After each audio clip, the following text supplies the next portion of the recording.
On today's episode, I talk with Sharai Lavoie about powering through burnout, the transformation and how she defines success, and the importance of her team.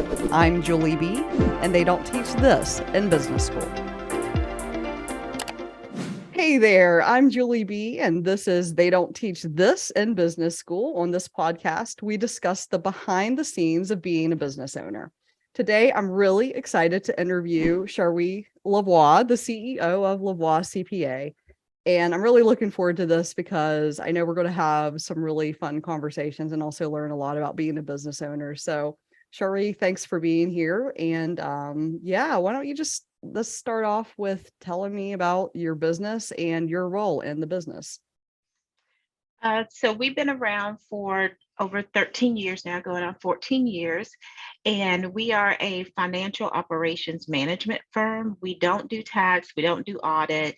We do partner with different firms on that side of things, depending on the size of the company or client that we're working with.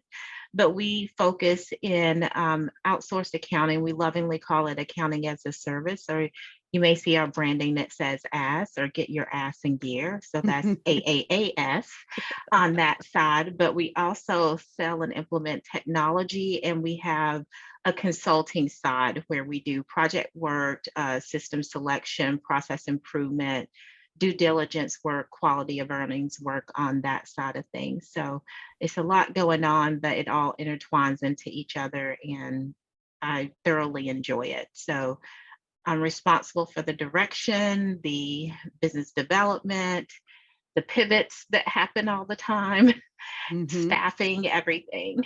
And I have an absolutely fabulous team that helps. So That's awesome. So, what is your favorite part about being a business owner? ooh, that's a good one. Um, you know what? It's because my favorite part of being a business owner is that I get to monetize what I love to do. I love to help people.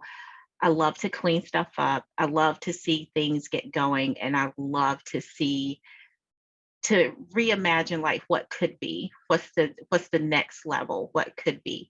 And I love all that stuff. And being a business owner and what we do allows me to do that in multiple places and with multiple people and apply lessons learned. So that part of it I love.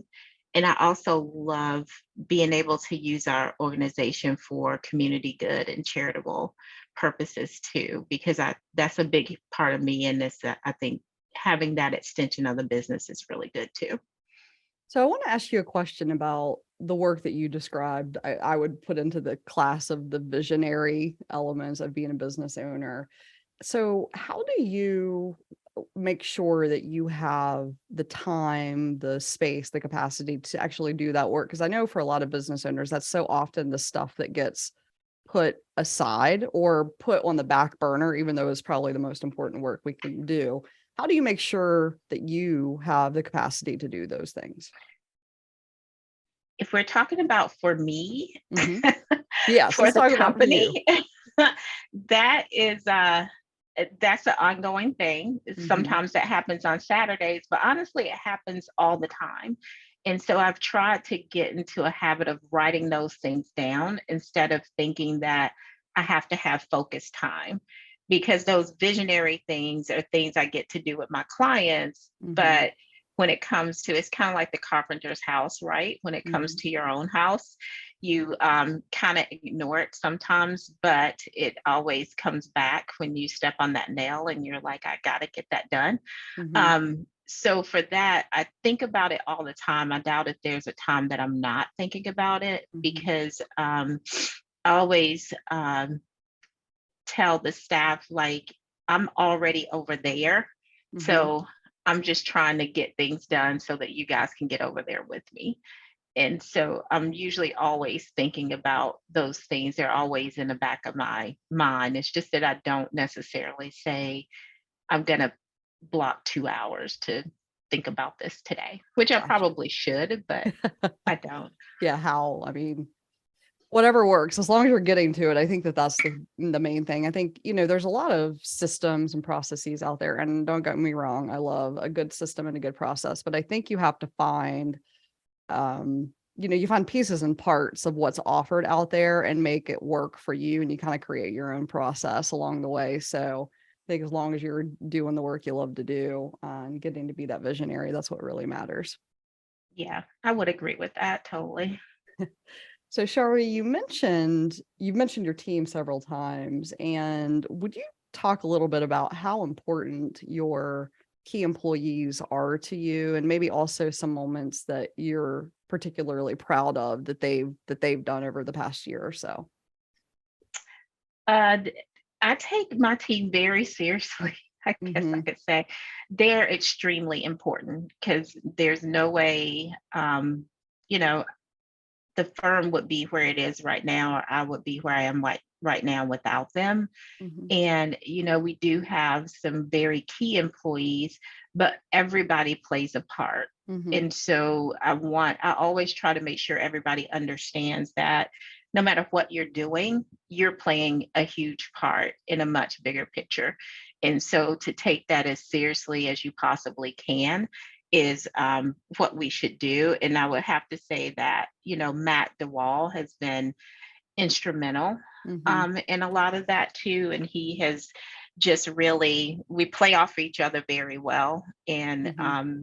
him being part of the team has just made a huge difference and allowed us to do some really good springboarding Mm-hmm. on that side. And we always have these aha moments where we're texting each other back and forth about the next thing to do. So they're kind of everything. And I let them know that I really do care about them and I care about their development. And if being at Lavoie isn't what's the best thing for them, I want to see what's best for them. And so I don't take that part personally because I actually care about the individual and Got I it. want what's best for the individual. Is there anything that you could think of off the top of your head that you're particularly proud of your team for? Their resilience. I would say I am so proud of their resilience, and actually their service. If there's anything community wise, client wise, it doesn't matter what it is. They are willing to jump in and help out in any way. And it's like 800 times outside of the scope of our work, but they will still jump in to help. And that is, I think, that says a lot about them, but their resilience, I'm extremely proud of that. Hey, this is Julie B, and you're listening to They Don't Teach This in Business School. I'm here today with Sharai Lavoie. Hopefully, I said that right this time. I'm getting closer. we were laughing Yes, before. We were laughing before because I've known you for many years and I've been mispronouncing your name, and I feel bad, but you live and learn. But it doesn't mean I love you any less, Julie. I love you too, and I'm so glad I finally asked you to pronounce your name for me because I think we I can't remember exactly where we met. I think we met through a networking event, and then we've done 10K Yeah, SB. We've both gone through the 10K, the Goldman Sachs 10,000 Small Businesses program, and we've talked several times, but I've never asked you to say your name for me. I always just knew your name. And so I would come in not thinking I knew how to say your name. So anyway, it's just these funny little things in business after 14 years. You I think know. you think you would have it figured out. But Shari, I wanted to ask you, we talked about some of the fun stuff about being a business owner, but I wanted to make sure to ask you if you have any experience with going through burnout as a business owner, and if you'd be willing to share any of those stories. I probably go through a regular cycle of burnout, but Huh, okay. burnout is what then pushes me to the next level of things because one thing that I did determine is if I when I get to burnout and I don't address it, I will Mhm. probably be in therapy every 2 seconds along that side. So I finally decided that, you know what, I have got to put my big girl panties on and get through this on Mhm. that side. I am a spiritual person, believe it or Mhm. not. And so I'm like, you know what? God's got me this far. He's going to get me through the rest. I can have my pity party if that's what I want to do, because that's the selfishness of what I want to do. But at the Mhm. same time, I should always have a plan A, B, and C. Mhm. And so if A doesn't work, I go to B. If B doesn't work, I go to C. And if C doesn't work, I go back. I always stay in prayer, but I go to prayer. Mhm. And then, A comes back up again. So burnout is something I think as a business owner, you will always experience, just because of all the things that are on your shoulders, right? Mhm. And so I have I've just come to the conclusion that Mhm. I can sit in it for a minute, but that's all I have is a minute. I don't have any longer than that, Mhm. because I don't want it to paralyze myself Mhm. personally and mentally. And I don't want it to paralyze the business. So I Mhm. have to figure out a way to get out of that. Mhm. And for me, it's more on a spiritual level, because it's more of, you have to get this done.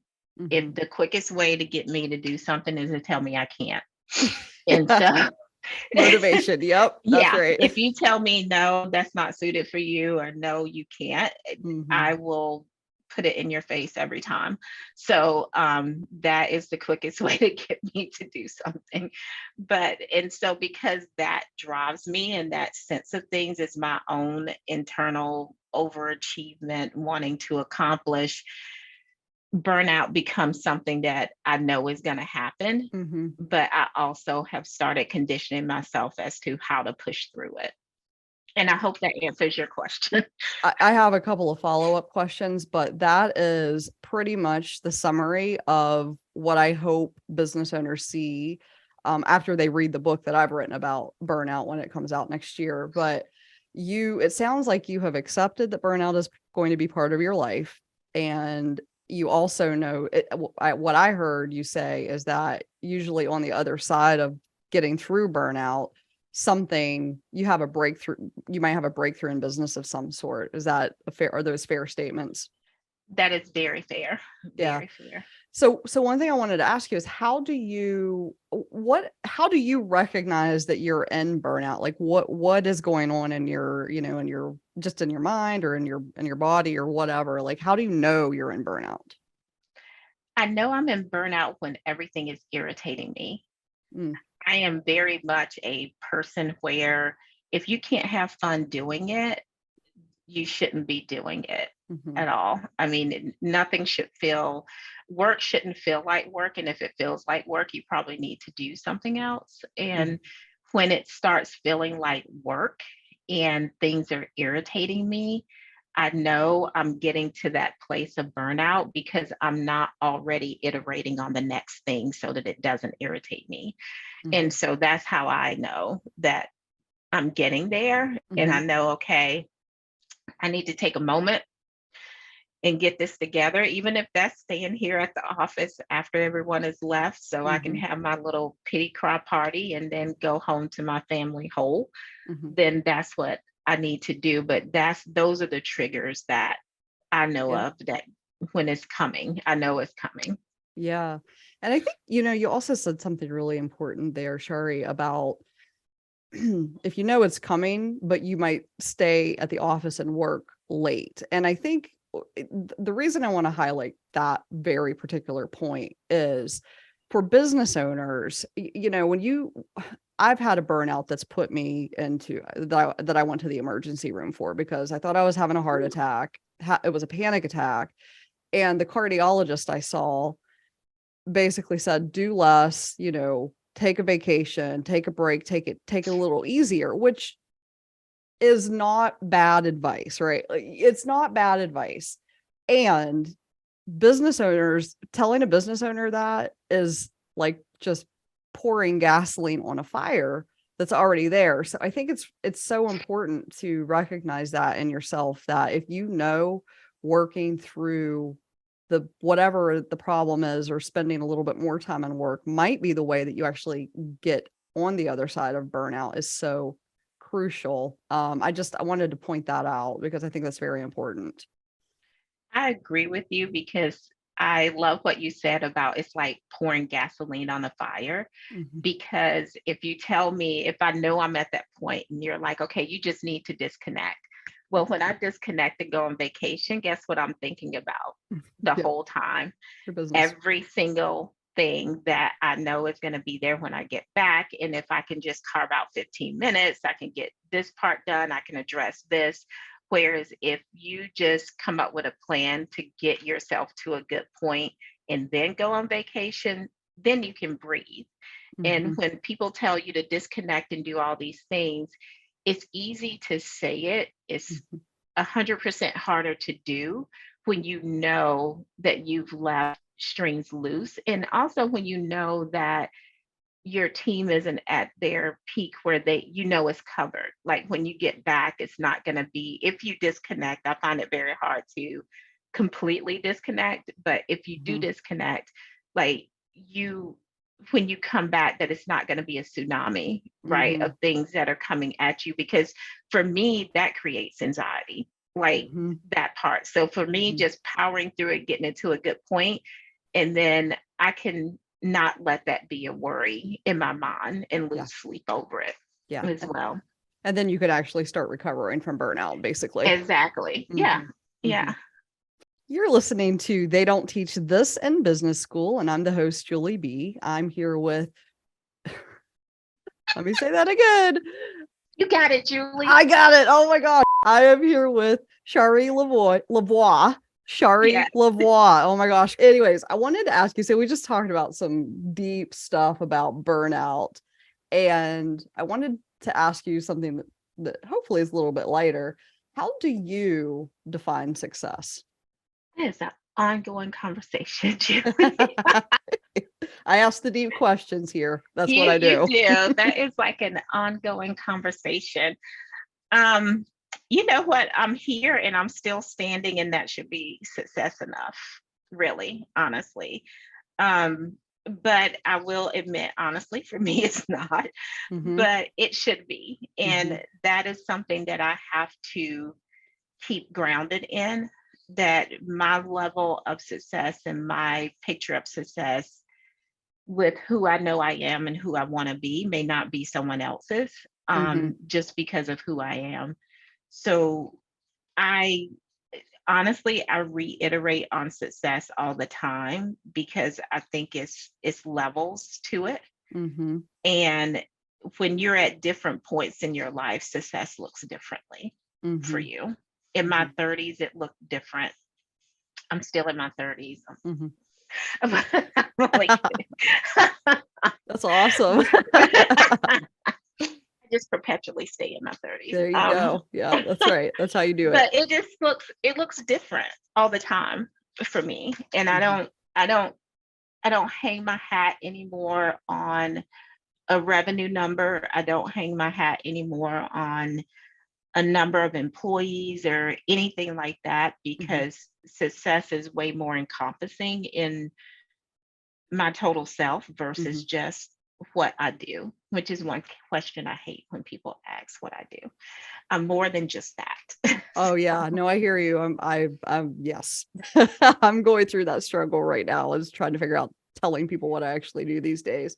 But say more about it sounded like there was a time when revenue and number of employees was the definition of success and a transition has happened. Can you talk a little bit about that transition or that transformation? It was more around, I think that transformation happened when you observe. So I'm a big people watcher, observer kind of person, Mhm. and have always been. But it's I found it very interesting, the people that I observed where they had like what I would have considered success at that time, like, oh Mhm. my God, I got to get there. Mhm. But then you look at the fallout and you look at everything around it, Mhm. and you look at it, at least for me, I looked at it in a sense of, is that really where I want to be? And if it means that having that means all the other things, I don't want it.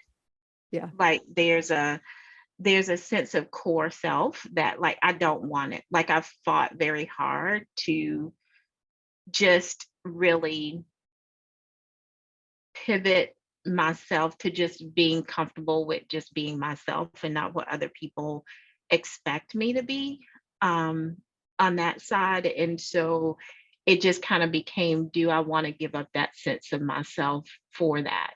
And do I Mhm. have to? Because a lot of times you don't have to. It just means that it's going to be a lot slower for you. And Mhm. that's okay. Mhm. And I'm okay Absolutely. with that. So, but I don't ever want to lose myself and lose my grounding for the pursuit of something that once you have it, you just kind of have all these other things that you regret or Mhm. you think about constantly of things you would have done differently. That is an boy, that's an excellent answer. I went through that whole thing too, and I think most business owners do, whereas, Well, you get do, get because to in your X. head, you're Mark Zuckerberg Yeah, get into X in number a of year. revenue or X Yeah. number of employees, and then what really and I actually just had this transition last year where I finally realized that the achievement of a goal does not define if I'm successful or not, because as soon as I achieve a goal, I'm like, "Okay, what's next?" Like, I might celebrate, like, this much, but it's almost like the next day, I'm thinking to myself, "Okay, what's the next goal? Like, what's the next step in this process?" So, I spent a lot of time last year redefining what success looks like for me outside of any goal. So, it's, laughing and being happy and being able to be myself and doing things that I love because, I feel for people whose only definition of success is external goals, because I feel like they probably never feel successful because they're always trying to get to the next thing. Yeah. I found success when I learned how to train myself to make a really good pound cake. So that Yes. was success for me too. I could make a turkey like it's I mean, I'm and oh my gosh, my turkey is really, really, really requested on all the major holidays, and I'm like, "That is the kind of stuff that makes me feel successful as a human being." So I totally There get you that, go. Like the joy and everything out of that. right? That's That is where it success. is. Oh man, this has been such a good conversation, but I have one more question I want to ask you today. If you were asked to teach a class about being a business owner to future business owners, future entrepreneurs, what is the one thing that you would want them to learn from your class? That is such a loaded question, Julie. If you have maybe two or three things, that's fine too. That is crazy because I don't know that you can teach it. Honestly, I honestly don't know that you could teach it. The only thing that I would say that would be a takeaway from any class I taught on it, so to speak, would Mhm. be um, make sure you're comfortable with asking for help. Mm, A lot of times as business owners, we think we can do everything, we know everything, we don't need to listen to anybody because we got it figured out. And then crisis mode hits. mhm, Be comfortable asking for help and ask for help before you need it. mm, That's that is very key. And also learn how to give yourself grace. mm, You're gonna make mistakes, you're gonna have oops moments, you're gonna have times when you're like, I probably should have done that differently, those mhm. kind of things, but allow yourself some grace with that because you're not perfect. And even though someone may be looking to you to be that, you're not. Yeah. And you gotta own that Mhm. off top. And if you own that off top, it'll make your life so much easier.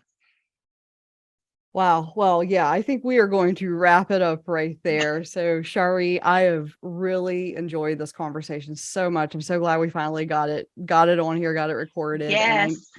I know the business owners that will listen to this will enjoy it as well. I really want to thank you for being on the show today. Well, thank you for having me and thank you for putting up with my crazy schedule to get this done. So I truly appreciate you for that. You are welcome. And that is it for this episode, but stay tuned because I'll be back with more lessons learned on the business owner's journey. I'm Julie B, and they don't teach this in business school.